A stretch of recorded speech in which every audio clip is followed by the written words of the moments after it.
À dire sur cette dissolution. Vous n'hésitez pas, vous êtes les bienvenus. Que pensez-vous de l'annonce du président de la République? Est-ce que c'est un suicide politique? Est-ce que c'est un coup de génie? C'était plutôt ce que semblait dire Thierry, cet auditeur qui est avec nous il y a un instant. Nous sommes en ligne avec le député Renaissance des Français de l'étranger, Stéphane Vojetta. Bonjour Stéphane Vojetta.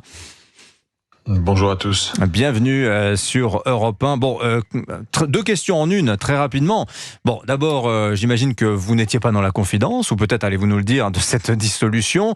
Et comment on fait campagne en 3 semaines quand, comme vous, on est en charge d'une circonscription qui n'est pas, c'est pas juste à côté, quoi.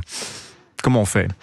Non, écoutez, effectivement, je n'étais pas dans la confidence et je n'ai pas l'habitude de l'être. Et écoutez, comme tous les députés, on va faire campagne le plus rapidement possible. On va remettre le pied à l'étrier.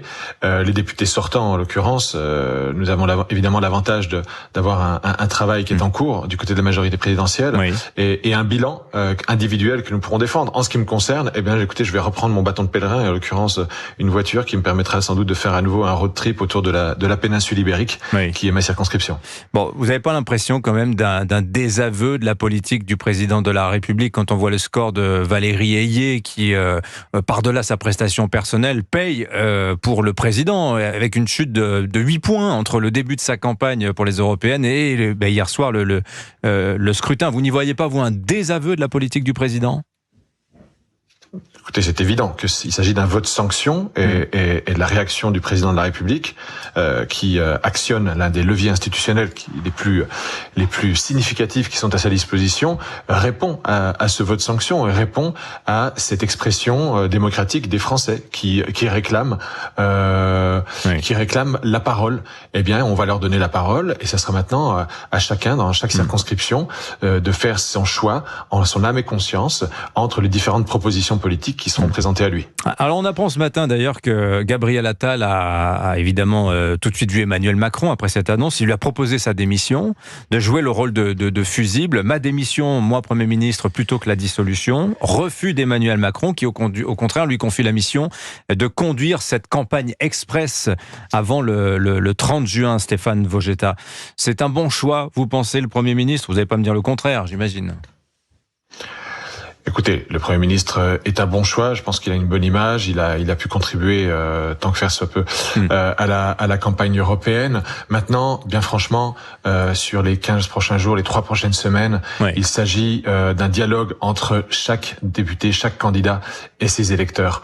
Et je pense que dans le cas des députés de la majorité présidentielle, et j'en fais partie, même si j'étais un candidat dissident, j'avais été élu contre le candidat de la majorité, contre Manuel Valls, si vous vous souvenez. Absolument. Bien, ça sera un dialogue différent. Je n'irai pas, moi, avec une étiquette de député macroniste, ce que je ne suis pas. Et nous irons chacun avec nos bilans, avec notre proximité avec nos électeurs. Et c'est quelque chose de très différent d'une élection nationale. Nous ne sommes pas sur une élection législative qui advient 15 jours après une élection présidentielle. Maintenant, les électeurs vont avoir un choix clair à faire. Et une des variables de ce choix, c'est est-ce que l'on veut envoyer Jordan Bardella à Matignon? Est-ce que l'on veut donner le pouvoir aux populistes? Je vous entends mettre quand même un peu le président de la République à distance de la campagne que vous allez devoir mener. Olivier d'Artigol, vous souhaitiez réagir à ce que disait Stéphane Vojetta? Il semblerait donc que la Macronie aille vers une stratégie, on ne change rien. D'abord, l'incarnation pour mener cette bataille des législatives serait donc la même que celle qui a conduit à l'échec et à la bérésina des européennes. J'ai souvenir que lors de sa nomination à Matignon, Gabriel Attal avait été présenté comme l'arme anti-Bardella. Donc, si jamais il conduit cette bataille des législatives, il part quand même avec un certain nombre de boulets aux pieds. Et puis, il semblerait aussi que la stratégie, je l'ai vu hier sur les antennes d'Europe 1 et de CNews, des macronistes soit toujours une stratégie duopole, duel, duo. Nous contre eux. Attal Bardella. Or on voit bien que peut-être que cela a été la martingale en 2019 et en 2022, mais que là, cette stratégie est totalement en échec. Et donc, il semblerait qu'il ne change pas quelque chose qui vient d'échouer. Bastien Lachaud, justement. Oui, mais là, le macronisme est mort hier. À ce moment-là. Il représente 14% de l'électorat, 7% des inscrits.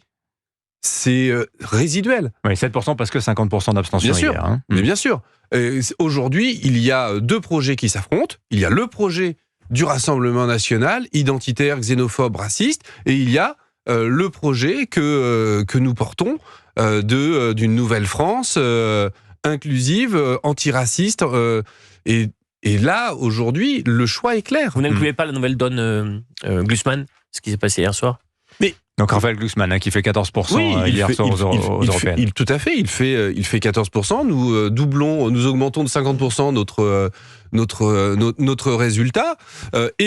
Le programme que nous portons a envoyé 150 députés à l'Assemblée nationale. La NUPES. Tout à fait, mais ce programme est toujours d'actualité. Bon, on va écouter Abdel qui est en ligne avec nous. Il nous appelle du Nord. Bonjour Abdel. Oui, bonjour, merci de me prendre à l'antenne, merci à vous. Vous êtes le bienvenu. Donc, cette dissolution, l'avez-vous venir? Qu'est-ce que vous en pensez? Coup de génie, suicide politique d'Emmanuel Macron? Dites-nous tout. Écoutez, surpris, ça, tout le monde était surpris. Oui. Par contre, coup politique, certainement un coup politique, puisque M. Macron n'est pas un coup d'essai dans ce genre de manœuvre, notamment la dernière partie de la campagne européenne, où il a tout utilisé, les moyens pas tellement justes pour promouvoir, aider sa candidate. Voilà, donc pas du tout... surpris de la manière, mais la forme, bon, c'est comme ça. Oui, d'accord. Et votre choix est fait, vous, en perspective des législatives, Abdel, vous savez... Moi, mon choix est fait depuis, je dirais, 10 ans. J'étais toujours votant Parti socialiste. Oui. J'ai été extrêmement déçu par ce parti. Je m'en suis éloigné. Et là, je me suis rapproché du FN à l'époque, sans trop vouloir y aller. Mais là, maintenant, le RN n'est plus du tout le FN. Ça, faut que les gens le comprennent. Donc là, maintenant, je suis adhérent, militant. Je soutiens vraiment ce renouveau politique. Alors voilà, il faut le faire. Pour moi, il faut le faire. Le renouveau politique apporté par le Rassemblement national. Bastien Lachaud, pour conclure, vous souhaitiez réagir à ce que vient de nous dire Abdel? Oui, aujourd'hui, il n'y a rien de nouveau dans le Rassemblement national. C'est l'héritier du Front National, un parti... Oui, mais vous avez entendu ce qu'a dit Abdel à l'instant. Bien sûr. Mais si vous regardez le programme du Rassemblement national et surtout ses votes à l'Assemblée nationale, ils ont voté contre l'augmentation du SMIC, ils votent à chaque fois contre les droits des travailleurs, ils votent contre toute mesure écologique. Au final, le Rassemblement national, c'est le Front national avec juste un nom différent. Et pour le coup, il n'est pas aujourd'hui en capacité de répondre aux problèmes du pays. Vous êtes investi, vous, pour les élections dans 3 semaines? Vous êtes député de Seine-Saint-Denis, Bastien Lachaud. Oui, je pense que je serai candidat à ma réélection. Seine-Saint-Denis où LFI a fait des gros scores. Oui, près de 50%. Merci en tout cas d'être venu nous voir ce matin. Bastien Lachaud, député LFI de la 6e circonscription de Seine-Saint-Denis. Olivier d'Artigol, vous restez avec nous. D'autres invités vont arriver. Franck Alizio du Rassemblement national, Arnaud Benedetti, le politologue, sera avec nous. Et vous, les auditeurs d'Europe 1, vous n'hésitez pas, comme Abdel, comme Thierry il y a quelques minutes, vous prenez la parole ce matin. On continue dans un instant. 01 80 20 39 21, numéro non surtaxé si vous voulez prendre la parole. Et puis un rendez-vous, tiens, à ne pas manquer cet après-midi. Vous le savez, tous les jours de 14h à 15h sur Europe 1, Christophe Ondelat vous raconte des faits divers, des affaires criminelles